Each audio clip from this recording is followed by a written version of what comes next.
Coming up on this episode of Don't Panic, it's myself and Dan, the dynamic duo, talking the latest tech news, including changes at Twitch, the end of Charms, the Moto 360, and what smartwatches really mean. We also talk about the future of delivery, chips, sans, fans, and some picks. It's a great episode, and it's coming up next.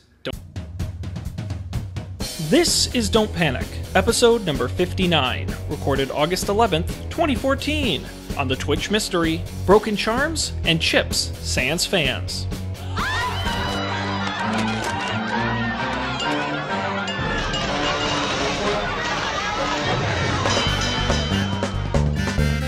Hello, and welcome to this edition of Don't Panic, the technology podcast that's about technology and is also a podcast.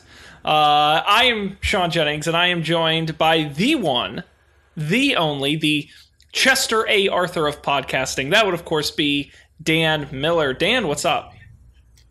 Oh, man. So many things. So many things. Yes, I heard your life is going really well, and everything is working perfectly.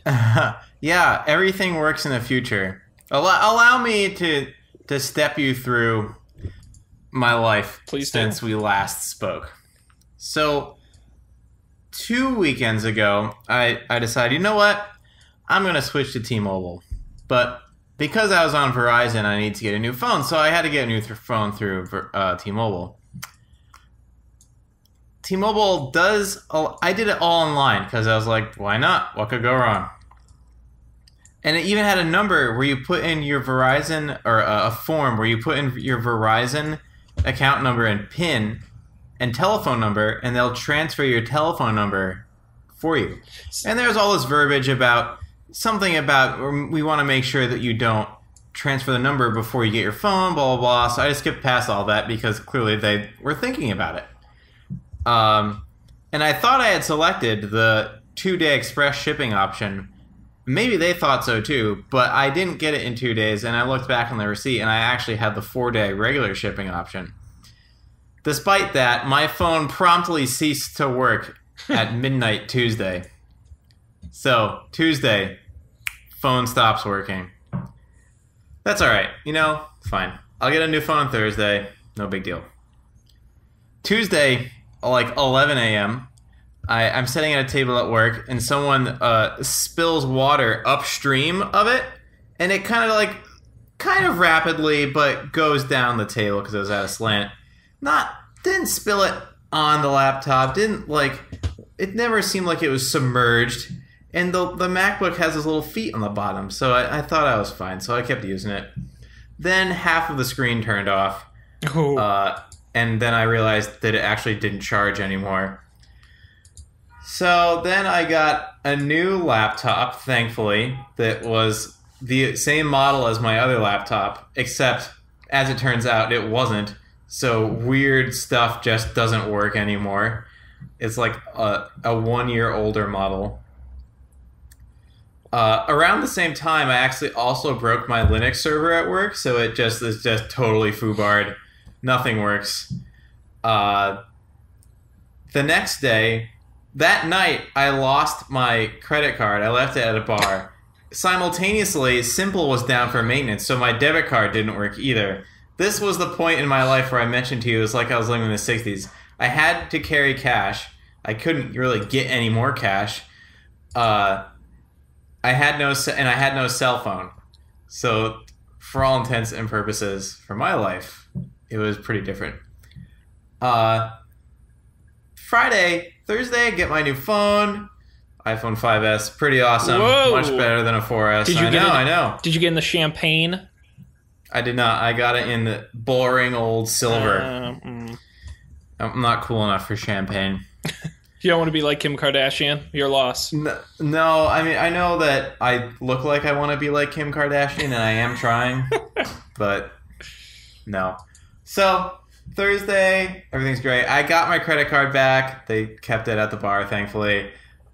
Simple came back online. Everything's peachy. Saturday morning, I'm playing some good old Call of Duty with our friend Colby Rabbit, a friend of the show. You might have seen him before. On the PlayStation 4, and it just goes.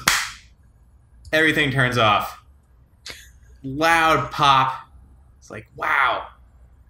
First thought was that something happened on the surge strip and took out the entire TV, everything. Right. Which would have been terrible.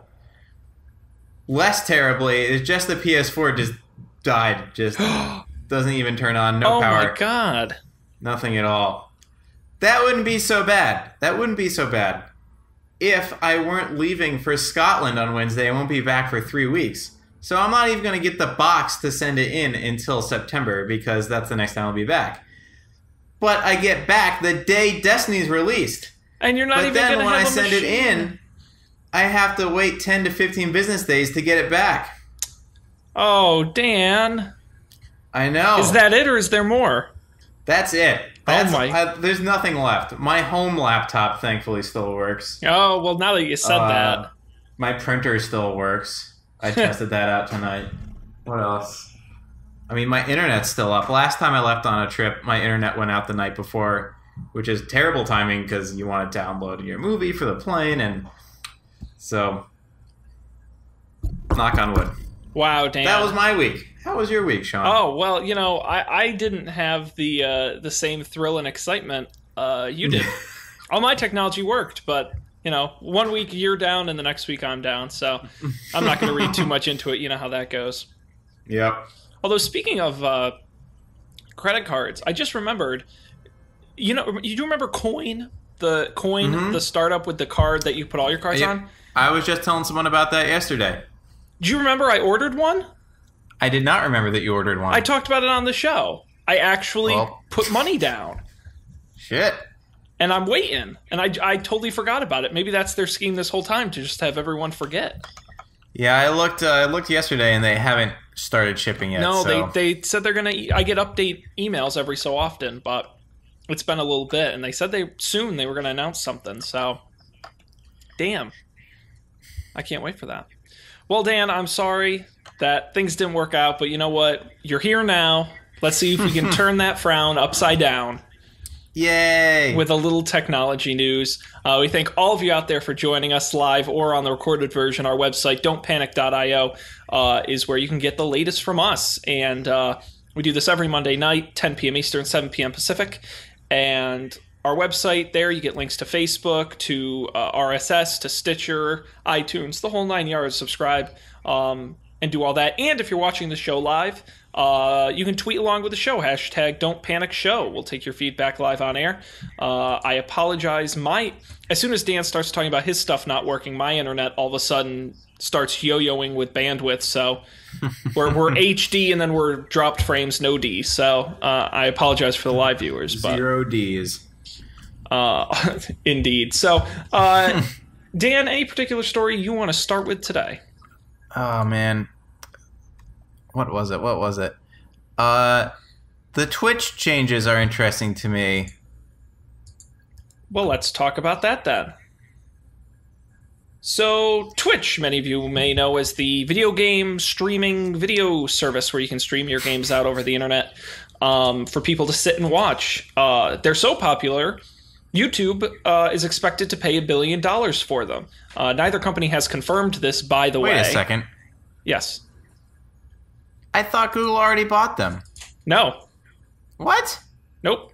Neither company has confirmed still to this date, which is shockingly suspicious. Wait, that was a long time ago that we talked about it on the show. It was back in May. May 19th, 2014. Yep. Technically, neither company has confirmed it. Twitch is still independent. It is not owned by Google, which is suspicious. Very Indeed. suspicious, and I'll tell you why in a minute. So, Twitch this week went through a series of interesting changes that upset quite a number of their users. Those would be that there's a copyright-centric feature which will mute the audio on any video on demand, not live, but recorded stuff. Mute the audio on those streams if Twitch matches it up with content it recognizes as copyright infringing. This isn't super surprising. The problem is that in video games, it's a little bit different. One example is that some in-game music is actually copyrighted by the makers of the game, but ends up in that database. So a game can be muted for music that they're well within their rights to use because they created it. And a few instances of that has come up. Twitch, after the original announcement, have said they're going to put in, easy buttons to quickly kind of counteract the DMCA aspect of that. And it only uses 30-minute chunks of time for scanning. And it mutes the whole thing in 30-minute chunks. And that's upset a few people, unsurprisingly. The second major change is that they're doing away with their save forever option. When you saved a video, archived a video, it would be saved forever. Twitch has said, on second thought, we're not going to do that. They will now be saved for 14 days, and all past broadcasts will be wiped from its servers at the end of the month. They don't keep any videos then? Well, they used to, but they're not anymore. After 14 days, they will not. The head of Twitch said that 84% of video views for past broadcasts happen within the first 14 days. And they can still save highlights of broadcasts indefinitely, so very short-form stuff. But no longer can you save your 5-hour playthrough any more than 14 days. That's surprising. But the copyright thing does sound a lot like how YouTube works. Almost exactly how YouTube works. Right. So I'm going to float this by you, okay? This was a theory, and I wish it was on Google+, and there's no way I'm going to find it in time, but someone very smart posited this theory that all of this could be happening because the Twitch-YouTube deal fell through. And here's the theory. Why would Twitch be rushing to do all of these things that YouTube already does all now? If they were being acquired by YouTube, why would they worry about long-term storage? YouTube lets you store as much video as you want because they don't care. So why would they be rushing to do that? The same goes with copyright. YouTube already has a pretty good copyright system that's nowhere near as aggressive as what Twitch is doing. So why would they rush to put their own copyright system on that some would argue was half-baked, instead of just going when they were acquired by YouTube using YouTube system? The argument that this person posited was that the deal fell through, and now Twitch, as a startup running out of money, has to cut their storage costs and protect themselves against lawsuits much larger than they had to before. Now, I don't know how true that is, but it's an interesting theory. You don't think that they're going to get acquired by Google then? You think it's off? I just think it's really suspicious. It was rumored to be completed in May, and there has still been no announcement from either company. And the fact that Twitch is making such major moves, if they were in the process of being acquired, I don't understand why they would be doing these, Yeah. I feel like, because these are major changes to their core functionality. This isn't like some new feature they've just added. I mean, these are big changes to the company, and you think they wouldn't be doing that if they were in the process of being acquired. What about, we had the same problem with Beats and Apple, though. Those months, and we were like, oh, this is totally a hoax, and it's not going to happen. And then it did. Could it just be a long negotiation? I think it absolutely could be. Because to me, this looks like they're getting ready to be acquired. Like, Google was like, well, this deal would be great, but we got to make sure you don't have copyright material on your site. We don't want you to compete with our YouTube thing, so maybe build in YouTube support, just upload it right to YouTube from their servers. That would be pretty cool. Well, Twitch users can already do that. They've been able to do that for... cool. I believe it's paid users can, but they can export to YouTube. Mm-hmm. I think you're right. I think it's kind of like either side of the coin. You can look at it as good or bad. The only thing that is suspicious to me is that I feel like if Google were really acquiring them, they wouldn't want them to put their own copyright system in place. They would want to use Google's own. Why go through all the effort of creating some custom copyright solution when I have no idea if this is possible, but between YouTube Live and YouTube, and how hard can it be to plug into their already existing database? That's my only theory.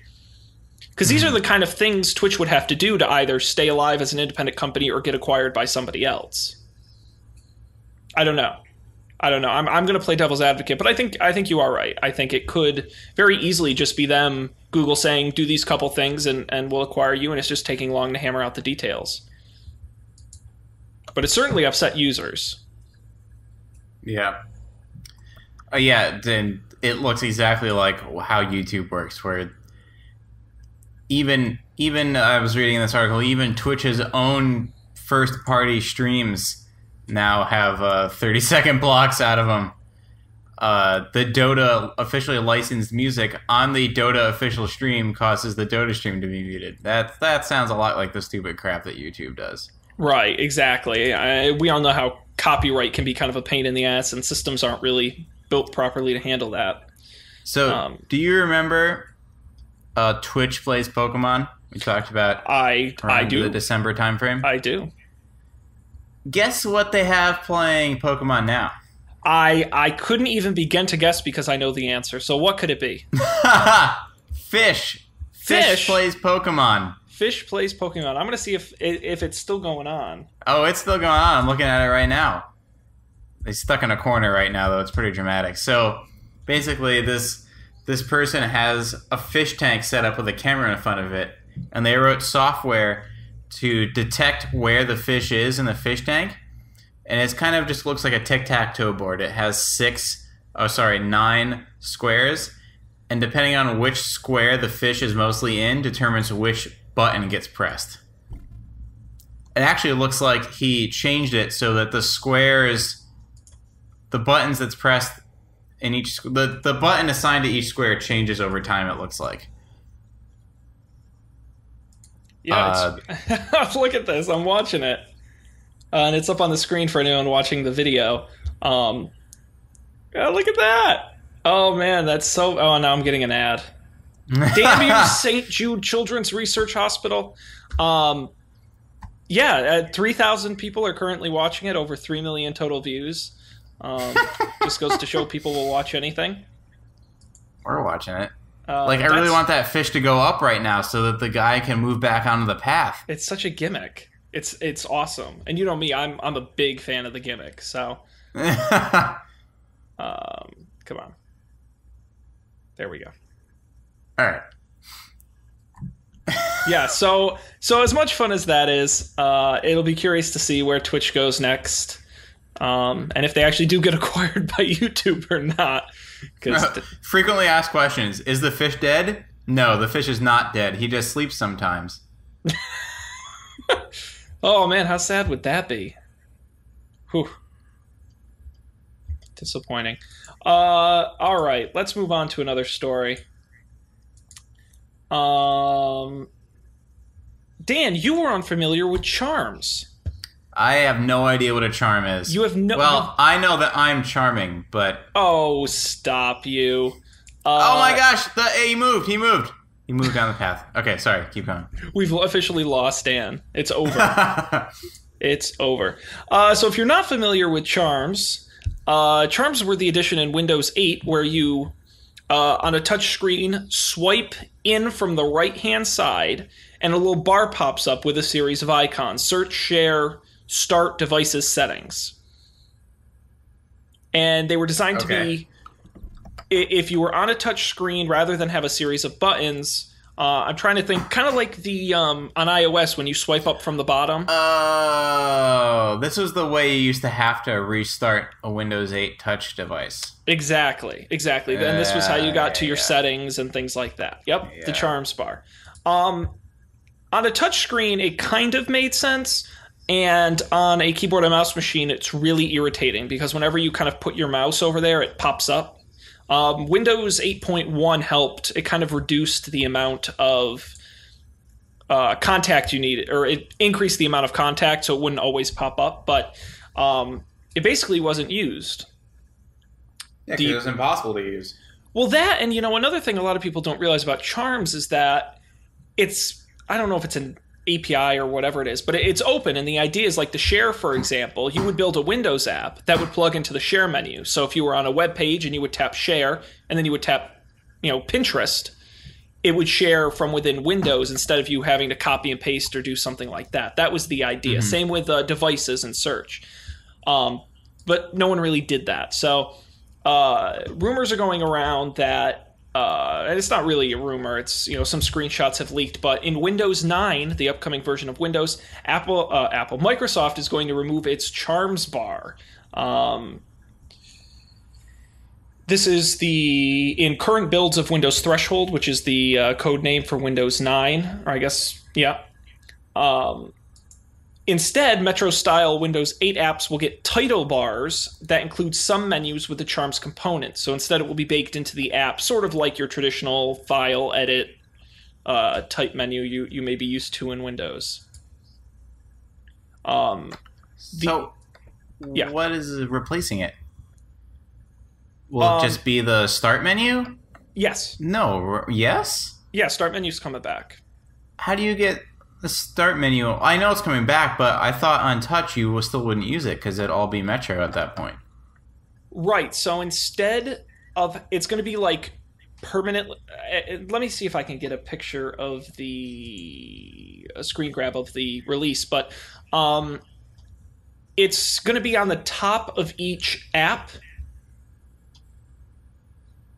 So like in your where it's like file, edit, view, in your traditional Windows app where you kind of have the drop down menus. Do you know what I'm referencing? Drop down menus? Yes. Yeah. They're going to bring those into full screen apps.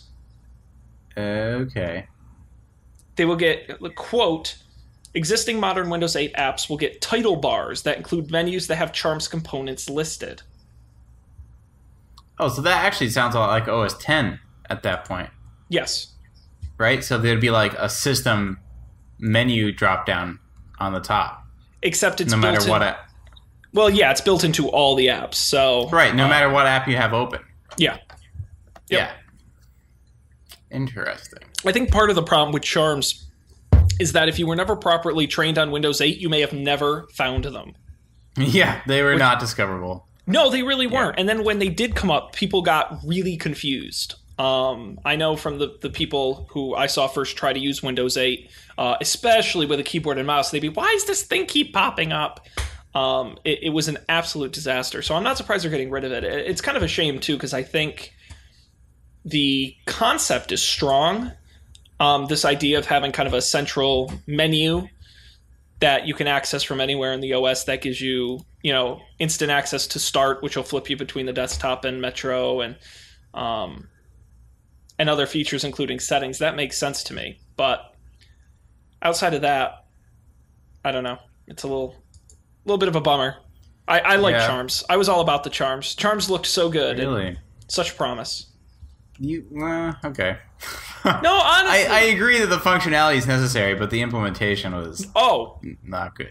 Not going to disagree with you there. It was, just like all of Windows 8, a promise unfulfilled. I was thinking about this the other day. Ready for some tech nostalgia? Hit me with it.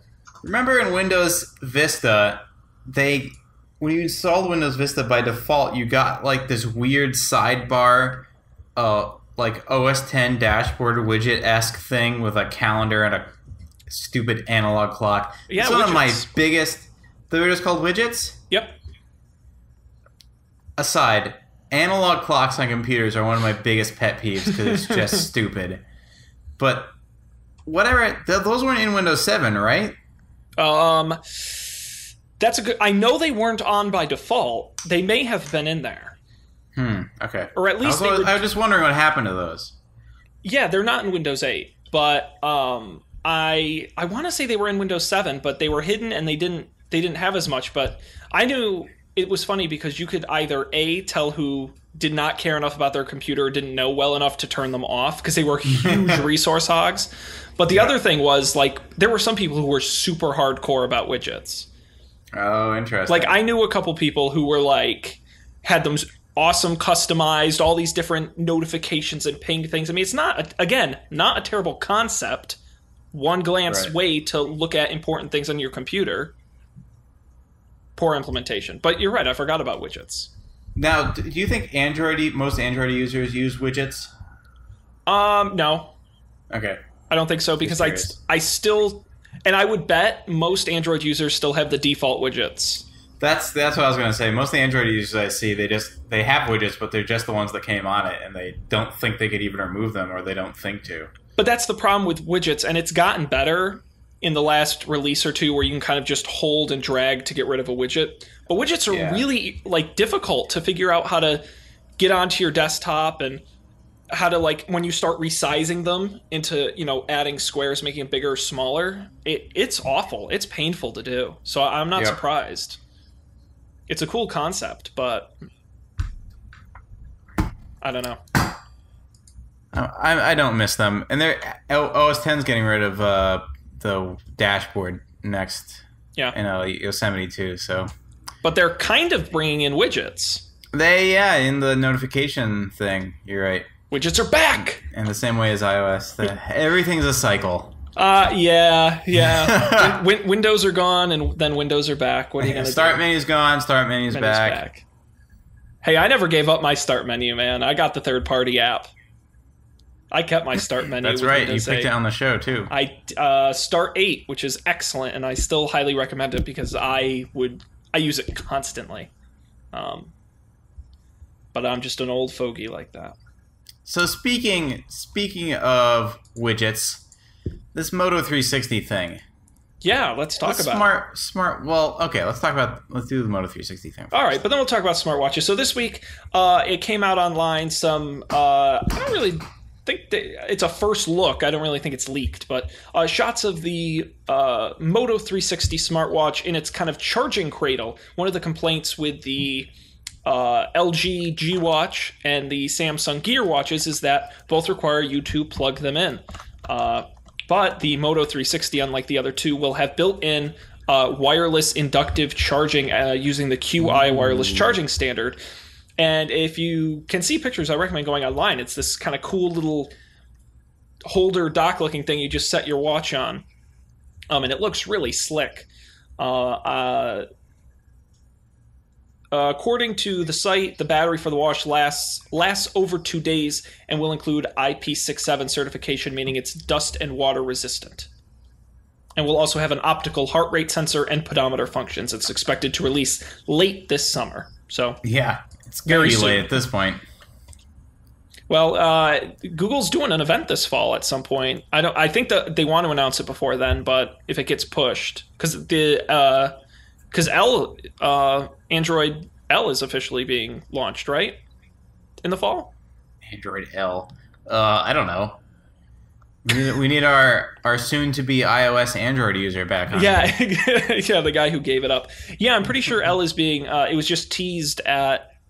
right. Well, that's how it usually goes. Apple and Android, I guess, are on the same release cycle at this point. They are now. Yeah, we'll probably see new Nexus phones, and then we'll see the 360 as well. So, Dan, what do you have to say about smartwatches? You sounded like you were getting psyched up to say something. No, I just don't. I don't get it. And I know I've said this before.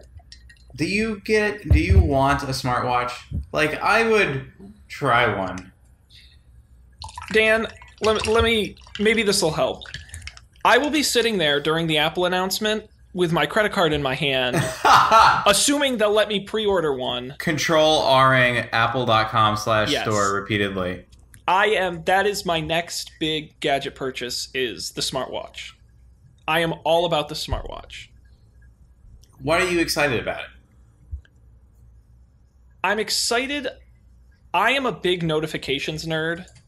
And I've talked about this on the show before, but I am like obsessed with notifications, and I want to be constantly notified of everything all the time, which may seem like, why would you ever want that? But I guess I'm weird that way.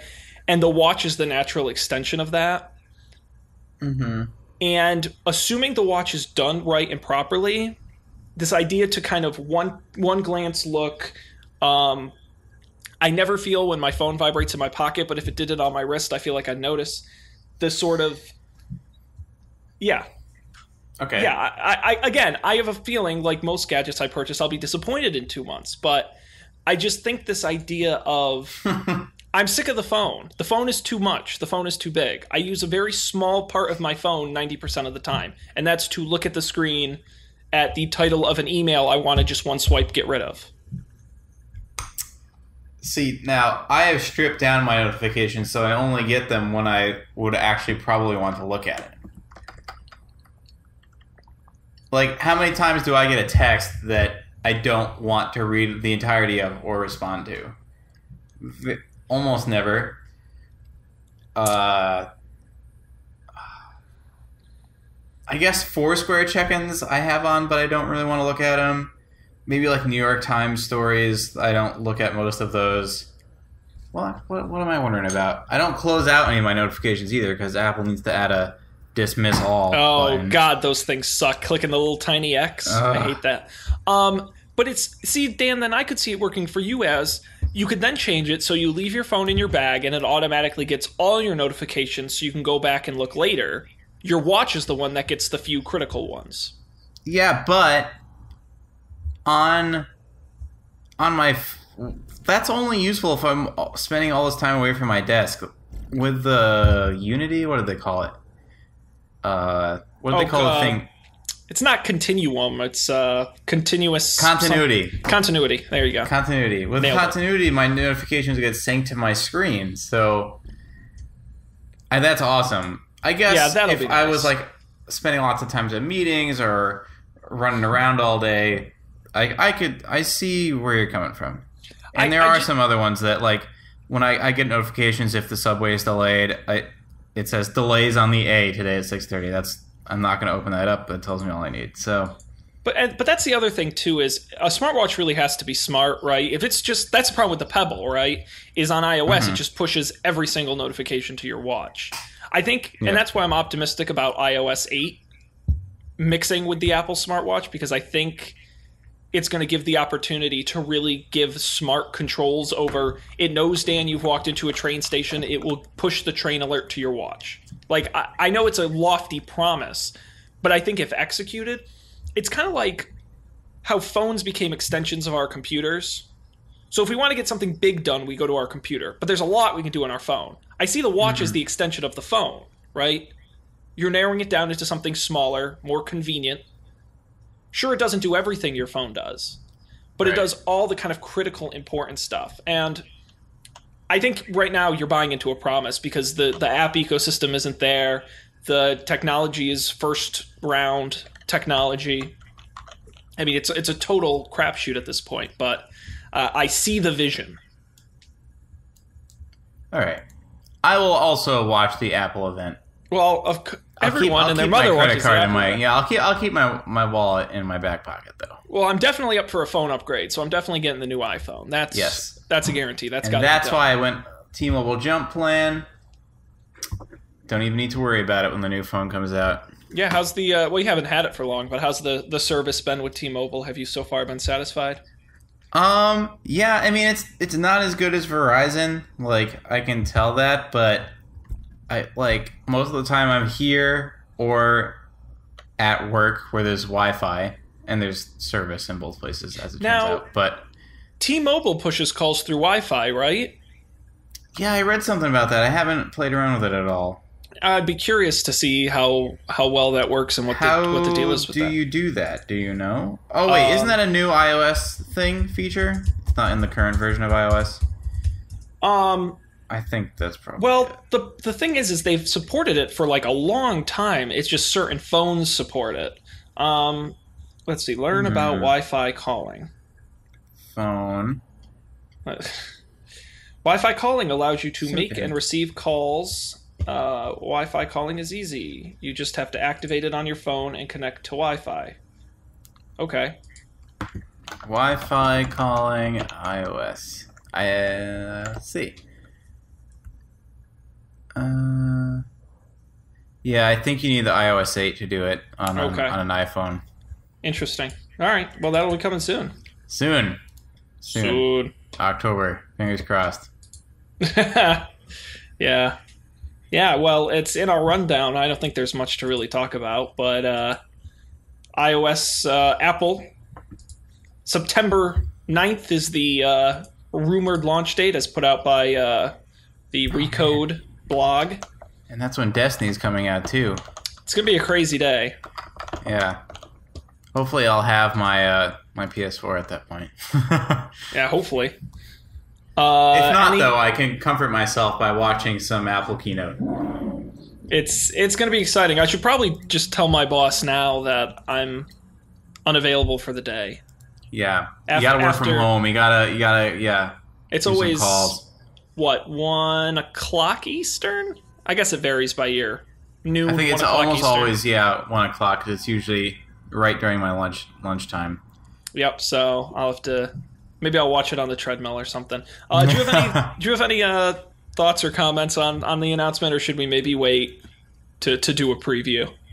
Yeah, I don't have any. I haven't thought about it a lot. I think they're probably going to make a bigger one. I don't think they're going to make a gigantic one like everyone seems to think they will. Yeah, so you're not seeing the 5.5 inch phone? No. That's what the iPad Mini is for. I mean, I don't think they're all there. I don't like big phones, so, and apparently I'm in this small minority of people. That's, say what you will for Samsung, but they made a lot of money selling Notes. So, I think I put it this way. I would put down money that if Apple's going to go through the effort of making a big-ass phone, they're going to trust enough people are going to buy it. Can we abbreviate that to BAP? BAP, big-ass phone. They're going to make a BAP? Big-ass phone. Got the Samsung BAP. And I'm just holding my iPad Mini up to my head and seeing what that would be like. And it's lovely. I mean, it's bigger than my head. It's great. Like, the clarity. You have to, I know that's the old joke, but you put your ear up and then you have to move it to talk into it because it's so big. Yeah, I don't know about that, but I guess someone will buy it. I don't know. It'll be interesting to see. Are you excited about? I heard some people this weekend talking about a possible new Moto X, and Moto X has always been the Android phone that always seemed the most interesting to me. When the original came out, I was all about it. Like, if I had been up for a phone upgrade at that time, I might have gotten one. I was really excited because the promise was great. The thing is, always listening and the crazy customization options. Yeah, and the at least more raw Android experience. The hardware was great. I think as time has gone on, I've lost trust in Motorola as a company. Considering why has it taken them? It's been a year? Why has it taken them over a year to update this phone? Well, I think they're taking an Apple approach to it. Weren't they always they only made one phone? That was the other thing. They used to make a bunch of different phones. Yeah, but I think in Android, can you really afford to rest on one phone for a year when your competitors are coming out with 2 or 3 phones a year? Maybe not, but they wanted to try. Yeah, and hey, you know what? Props for them, and it was a great phone. But Motorola is so all over the place, and I've said before, I just don't think I could get an Android phone. I think it's cool. I think the material design is going to be great. I need, as much as I like to try new things, I can't try something so crazy, and I like iOS. I know iOS. I'm going to stick with what I know on this one. So that's really the issue. Mm-hmm. Put it this way: you'd see me buy a Mac computer before you'd see me buy an Android phone. Oh, which says a lot. So, I don't know. Is that just because you're into the Windows ecosystem, or do you have a more fundamental disagreement, I guess, with how Macs work? Over the years, every time I've used a Mac, I found it frustrating, and I think it's just because I'm so used to Windows. Mm-hmm. I also thought, for such a designer's computer, quote unquote, it wasn't particularly well designed, and that's why I'm excited about Yosemite. Mm-hmm. Because I actually think it does look really great. Oh yeah, totally. And also, another thing I've noticed is more and more really great software is being written for Mac and not for Windows, and I think that's going to only get worse over time, and I think that's a big selling point for Mac with the App Store, and you guys talk about all these cool, I got this program and I got that program, and I'm like, I have decades-old shareware on Windows. CCleaner. Yeah, exactly. So I think that's really the issue for me at this point. And then, of course, you throw in the continuity stuff, right? What a friggin' selling point that is. Yeah. If I have an iPad, I have an iPhone, I'm going to get an iWatch. Why not? That just makes sense. Yeah, even if you had a Windows phone, the Windows phone doesn't integrate directly with Windows at all. It just over barely. like live services. It's barely. You can't even. I'm trying to think. I don't even know how you sync your music. At least Apple has iTunes at minimum. You know, I don't. Is Xbox Music an actual thing? Yeah, it is. I guess. Yeah, I think you can do that. I really don't know. That's a problem. Poor Windows. Yeah. I feel for them and Windows Phone. I really do. I loved my Zune. We've talked about this. I loved the Zune HD. If it wasn't so late, was a great product, and I stand by that. You remember that was the first to have Wi-Fi in it. I didn't know that, but the Wi-Fi didn't do anything. Well, the Wi-Fi didn't do anything. It didn't do anything? I think, if I remember correctly, you could download like games, but they had like 5 games, and it was like solitaire, and it was weak. It was really weak, the Wi-Fi, but it was cool. It was ahead of its time. HD, it was one of the first HD screens on a device that size. Yep. I'm looking at that now. Yeah, it was really good. Ran a good old Windows CE 6.0. Windows CE. No more, Dan. One Windows everywhere. Remember that. Oh my gosh. It did have Wi-Fi. And HDMI. Yeah, that's what I'm like. It was really ahead of its time. That's the thing with Microsoft is they make... The Surface is not a bad machine. Oh, no. It was just too late. Windows Phone is a good operating system. It's just too late. Yep. What a shame. Apparently, the Wi-Fi was used to sync across the Zune Marketplace. The Zune Marketplace and web browsing. So that's right. It did have a browser. I'm sure some, Internet Explorer 6? Yeah. Let's see. Yeah, that thing was, man, I miss my Zune.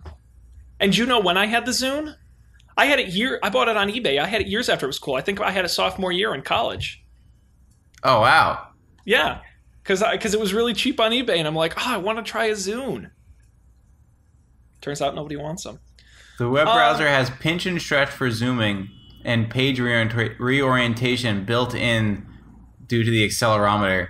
The Zune HD web browser scores 5 out of 100 on the ACID 3 test. I don't know if you remember that, but that was the back in the browser wars, like how standards compliant is your web browser. Oh, I'm sure it was awful. I never used it. Never? No. I wonder what I did with my Zune. I gotta see if I can. It's probably in storage somewhere. I should pull it out. All right. Well, we got enough time maybe to do one quick story, or we can move on to picks. Let's do one more quick story. I don't know what Chip Sans fan is, but I thought this was about potato chips. Okay. Well, we don't normally also, talk about... I can't read the story, so you'll have to tell me what it's about. Oh, I read it at work today. I don't know why it's locking me out. I can tell you the headline. Intel details 14 nanometer chip aimed at tablets. Well, doesn't that say it all? No, we don't normally talk about computer chips on the show, but everyone's been waiting because you may remember Apple announced Haswell a while back. My laptop is running Haswell. It's very nice, but everyone was wondering what is next. Well, it's called Broadwell, codenamed Core M. And it is a chip that uses a 14 nanometer chip rather than a 22 nanometer chip, which makes it smaller, which means they can put... Well, the chip is the same... They put more stuff on the same chip. What that means is that you can fit more transistors yes, on the same size, and that has to do with Moore's Law. Yes, correct. Yeah. And what that means is you get a more efficient power usage and thus makes it less power consuming and reduces heat, which then in turn means you could use it in mobile devices because you don't need a fan and it lasts a lot longer. That's why everyone's been waiting for Broadwell, is because everyone's been saying, when is Intel really going to make a push into tablets and phones? Well, this is going to be their first way to kind of do that. That's why Chips Sans fans, no fans required. The interesting thing was... We've had no fans required chips for a long time. True. Apple But TV, Roku's. well, and I will tell you, my Roku gets Any very wireless hot router. and occasionally crashes. So I'm Okay. happy to. I would be happy to have a Broadwell chip in my Roku. Yeah, that would be pretty extreme. Let's do it. But yeah, so this is interesting. It was originally supposed to be released this year, got delayed, pushed to next year, and everyone's really waiting to see when this comes out. But Intel talked a little bit about it today and kind of detailed the cool new production process that allows this to happen. So look forward to Broadwell coming soon to a device near you. Okay, I think that wraps up time for us. All right. I'm bummed we didn't get to talk about delivery. I wanted to tell you. Did you see this thing? Oh no, we have time. My pick's not going to take more than 30 and seconds. there's no Colby pick. So let's talk about delivery. There's a couple delivery stories this week. First of all, Google. You may know Google's had their Shopping Express service in Manhattan, Los Angeles, and the San Francisco Bay Area. But now they've partnered with none other than Barnes & Noble to deliver books in the same day. Yeah, isn't that interesting? The technology entrepreneur. Cutting edge, Barnes & Noble. What's also interesting is that Barnes & Noble already offers its own same-day delivery service in Manhattan only, which is free for customers who pay for the membership program. But there's a Barnes & Noble membership program? Yes, their members club. It's $25 a year, and you get discounts on books and something else with it. You have to buy a lot to really get the value back. Google Shopping Express already has deals with Target, Costco, Staples, and other partners. We've talked about it on the show before. Yep. And it's slowly expanding as well. So you can now get books same day along with a number of other things. And I will also mention, in a slightly different story, is that Amazon announced they are expanding their same-day delivery service to cities including Seattle. No, I think they're already in Seattle. I don't have the list in front of me of where they expanded to. But they're in a series of new cities offering one-day delivery for things they have in the warehouse in town. It costs $5.99 for Prime members for your entire order, and it's $9.98 and up for non-Prime members. It is, what is it? Amazon expanded delivery to a much wider portion of New York City. Yep. In addition to Phoenix, San Francisco, Seattle, Washington, D.C., Philadelphia, Baltimore, Dallas, and Indianapolis. Are you going to give it a shot? My zip code's in the Amazon one now. It was always in the Google one, but now it's in the Amazon one. Well, there you go, and you're a Prime member, so $5.99 covers all items in a single order. Well, I'm leaving for Scotland on Wednesday, so if I have to order something... There you go, same day. Yeah, totally. If you're a non-Prime member, it's $9.98 for the first item and 99 cents for each additional item. And orders must be placed by noon to be eligible. And Amazon does same-day deliveries 7 days a week, including Sunday. So crazy. Over 1 million items are eligible. But what I did want to mention is, did you read this? I don't have the story in the rundown, but this thing Amazon is doing where they're slowing down shipping. So no. There's now a shipping option, and this happened to me today because I ordered some pens through Amazon. And there's, your discounted 1 day, free 2 day, free standard, and then there's, I forget what they call it. But it's slower shipping. So instead of standard is 5 to 7 business days, this is 8 to 10 business days. Mm-hmm. But if you're willing to wait, they give you $1 credit on Amazon Instant Video. Mm-hmm. Yeah, that's smart. I've always thought about doing this. We've joked around at Etsy a couple times about having the opposite of Amazon Prime, where we ship it as slowly as we possibly can. Yep. In the most, economic, environmentally safe way, whether it's by ship or by, courier service, like hitchhiking it across the country. Just because it's kind of cool. And I bet a lot of people do this for the same reason, it's probably on a bigger truck or in a ship or whatever it is. I can save the environment and I get $1 on Well, Amazon Instant Video, or is it MP3? Instant video.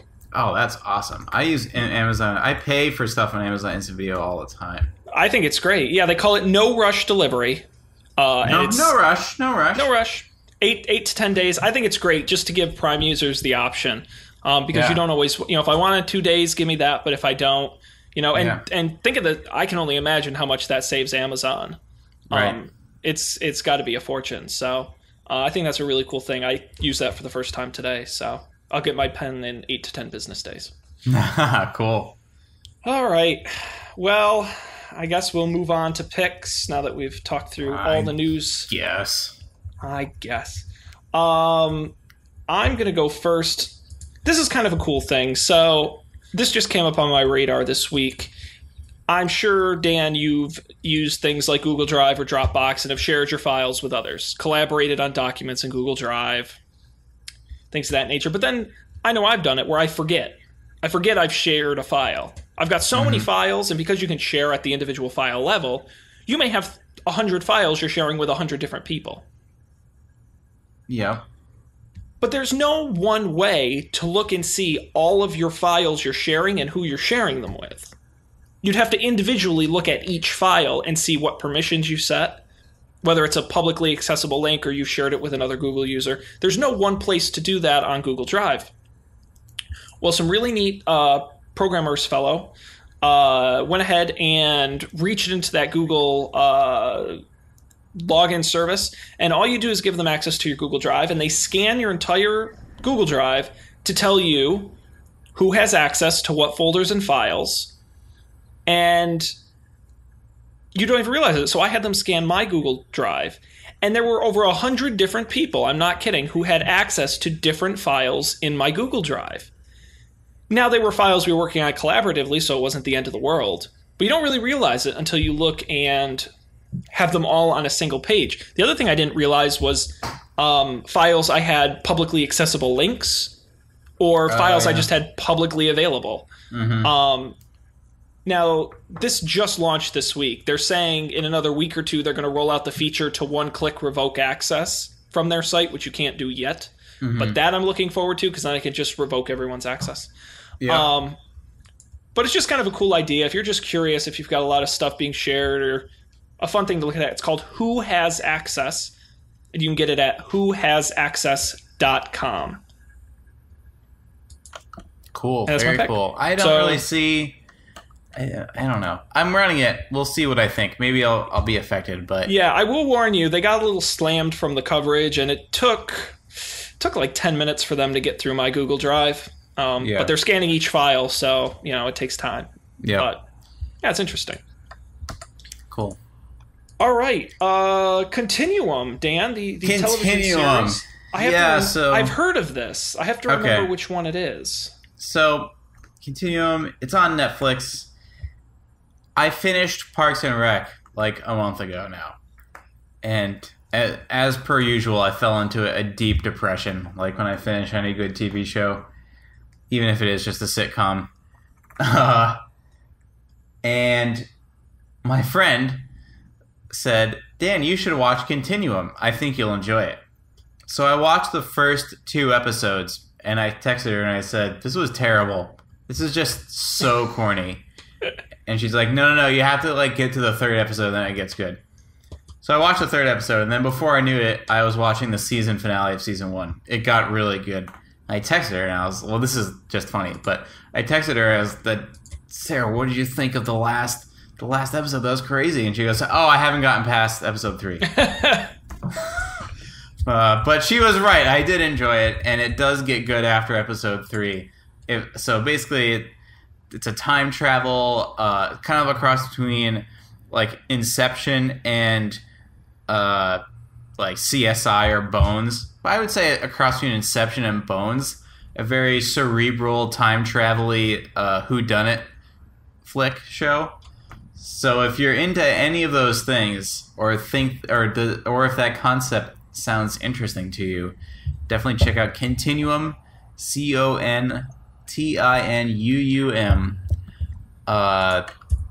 It's a good time. The beginning is corny, but You gotta get past it. It's definitely available on Netflix. And what else? Tell me, can I stream it? Where else is it available? Only on Netflix. So there you go. And they also just released the new season 3, I think, or 4. Mm-hmm. So I've still got a good amount ahead of me. Yeah, what's really interesting to me is there's kind of been, and this is a little off topic for our show, but there's been this kind of odd push of Canadian sci-fi. Really? It is Canadian. I forgot to bring that up. It is. I don't know if you've ever seen Lost Girl, which has been on Sci-Fi for a few years. Bitten, which is new. That's a werewolf show on Sci-Fi. No, not heard of any of these. Helix. Helix? Heard of that. I know there are a bunch of others I'm not thinking of. Was that Canadian? The Dresden Files, I think, was Canadian. I watched the first episode of Helix because it was by the same people who did Battlestar Galactica. I thought it was. Maybe I'm thinking of a different one. What other shows were Canadian? This is going to bug me. Anyway, the last couple of years, there have been a big thing of importing Canadian sci-fi into the United States. Who knew? Yeah, go figure. And this is another really cool example of that. So I'm happy about that. I thought we could only get good sci-fi from Britain, but I guess we could also get it from Canada. So. Well, I'll tell you where we can't get it from, and that's the U.S. Although I haven't seen Guardians of the Galaxy, so I saw Guardians of the Galaxy. Oh, how was it? I think I saw that on some social media thing. You, I think, favorited it on Twitter or retweeted it. How was that?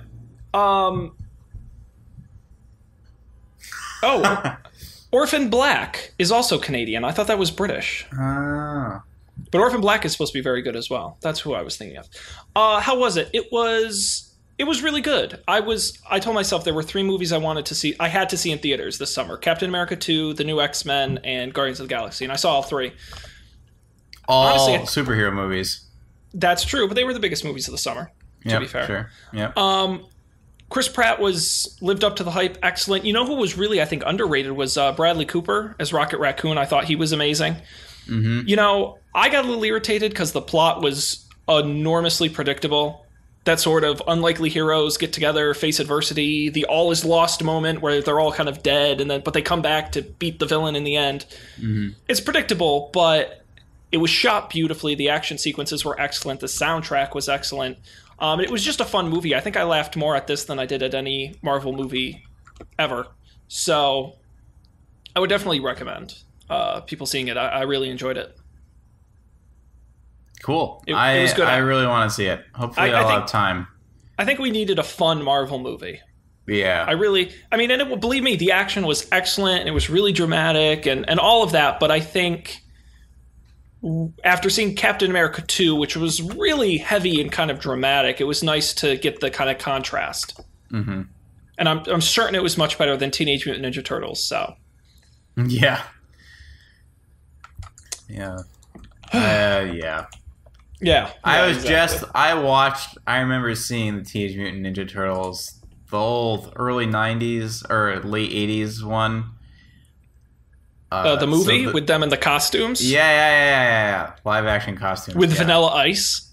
I don't remember any details except the costumes and Shredder. He did the theme song. If you have a second, go after the show, go on YouTube and look up the theme song to the original movie sung by Vanilla Ice. It's horrific. It's such an emblem of the time. Well, Dan... Teenage Mutant Ninja Turtles 2014 has a 20% in Rotten Tomatoes, so... I don't question that at all. Michael Bay, Megan Fox, a beloved children's franchise. Movie? Yeah, it's a Michael Bay movie. Oh, that's all you needed to tell me. But that's what people said. They're like, the action sequences are balls crazy, but the plot is awful, and the acting is terrible. So, basically every Michael Bay movie. Yep. Go figure. Well, Dan, I think we've successfully proven we don't need Colby. And frankly, we can save a lot of money on our budget if we just cut off his contract and get rid of him. So we'll have to see about that for next week. Sounds good to me. Sorry, I got my Who Has Access report. Oh, good. Hopefully not too many people. The NSA, does that come up? I have no idea what any of these things are publicly available even are. Ooh, that's suspicious. I'm going to have to Google what's in Dan's Google Drive. Well, wonderful. Well, Dan is distracted looking at us, who has access. I'm going to thank all of you out there for joining us here tonight on the show. We do it every Monday night, 10 p.m. Eastern, 7 p.m. Pacific, with myself, Dan, and sometimes Colby. Dan, you're going to be taking a couple weeks off. Is that correct? That's correct. Off to the British Isles. The British Isles. Well, be sure to represent Don't Panic Abroad. I will. I'll say hello to all of our Scottish listeners. Yeah, check out all the haggis-based technology that they're working with, and you can tell how little I know of their culture. Some good scotch going on. There you go. That sounds better. Let's be honest. Our show, don'tpanic.io, is the website. Be sure to subscribe to us on RSS, iTunes, Stitcher Radio, YouTube, all the cool sites, and of course on Facebook and Twitter. Don't Panic Show's the username. Follow us there. You'll get updates on the show, and you never know what guests may show up in the coming weeks, so you're definitely going to want to stay tuned. It's going to be fun. On behalf of Dan, I thank everyone for joining us, and we'll see you next week on a new episode of Don't Panic.